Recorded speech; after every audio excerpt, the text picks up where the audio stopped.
Olá!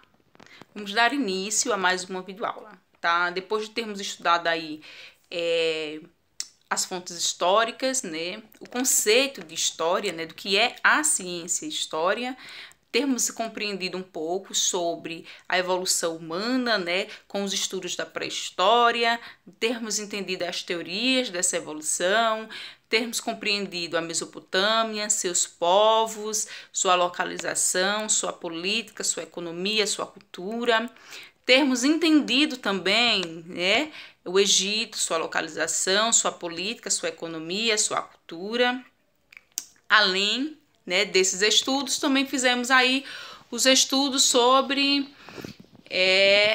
a África Antiga, né, os antigos reinos africanos, tá? Então, assim, depois de termos estudado tudo isso, hoje nós vamos dar início a mais uma aula, dessa vez sobre a Grécia, tá? Lembrando que vai ser uma breve contextualização, porque tudo que vai ser tratado aqui hoje nós vamos especificar, trabalhar de forma individualizada, para que vocês tenham uma maior compreensão. Então, hoje nós vamos, de forma contextualizada, entender um pouco sobre a Grécia, tá? A Grécia também era conhecida como Eládio, tá bom? E a Grécia Antiga, né? E aí eu trouxe para vocês a localização de uma forma mais fechada, vamos dizer assim, menos complexa, né? O livro didático traz aí um pouquinho mais complexo, então para que vocês tenham a minha compreensão, eu fechei um pouco essa localização, tá bom? Então tá aí localizado na região sul da Península Balcânica, que era uma região montanhosa, que ao seu redor havia o mar chamado de Egeu. E o mar que o banhava era o mar Adriático. Além dessa localização, a Grécia também apresentava uma atividade econômica, né? Que tinha aí como comércio marítimo. Mesmo assim, a agricultura era a base determinando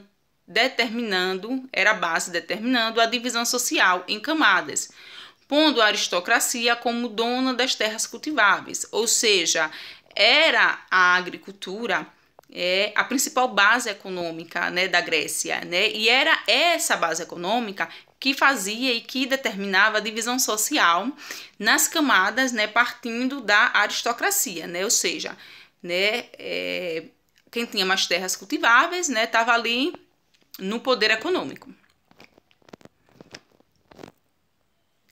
Temos aí então, né, a imagem do Partenon, né? É um templo dedicado à deusa Atena, localizado na Acrópole de Atenas, e é um dos símbolos mais representativos da cultura e da sofisticação dos gregos antigos.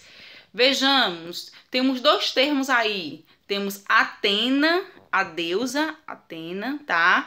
E temos Atenas, que é a cidade de Atenas, que posteriormente nós vamos estar aí, como eu disse, compreendendo de forma mais específica, porque hoje é uma contextualização.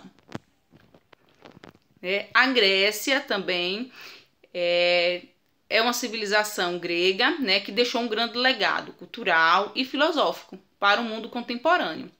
A filosofia socrática, né, os Jogos Olímpicos, o culto à estética, entre outros. Ponto. Dos grandes legados culturais e filosóficos, pontuamos esses três, né? A filosofia socrática, os Jogos Olímpicos e o culto à estética. Porém, além de Sócrates, óbvio, o filósofo Sócrates, né, que traz aí a nomenclatura da filosofia socrática, existiram outros filósofos anterior a Sócrates e posterior a Sócrates. E politicamente, a Grécia viveu 4 fases. Vamos lá. A política na Grécia ela foi dividida em 4 partes, que são elas: a monarquia, a oligarquia, a tirania e a democracia, que nós vamos estudar todas as partes de forma individualizada, né, a partir das próximas aulas. Nós temos aqui a imagem de Sócrates, tá? Então, eu trouxe uma frase para vocês. Tá ali, a famosa frase de Sócrates. Só sei que nada sei, né? E essa frase, ela explica a essência do pensador, que ao seu ponto, que é que, ao ser apontado como um homem mais sábio do mundo, dizia que o que diferenciava dos outros sábios é que tinha noção da sua ignorância.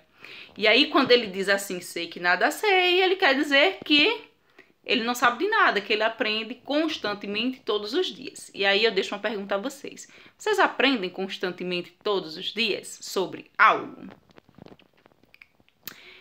Temos aí também, né, que para fins de estudos, né, historiadores dividiram a Grécia em 3 territórios, de acordo com as características naturais do seu relevo e clima.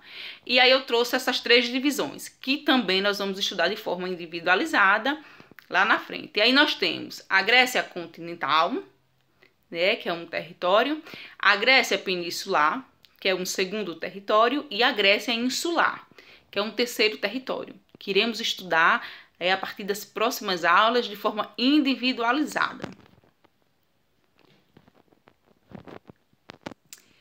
Além disso, né, convencionou-se dividir a história da Grécia em 2 fases.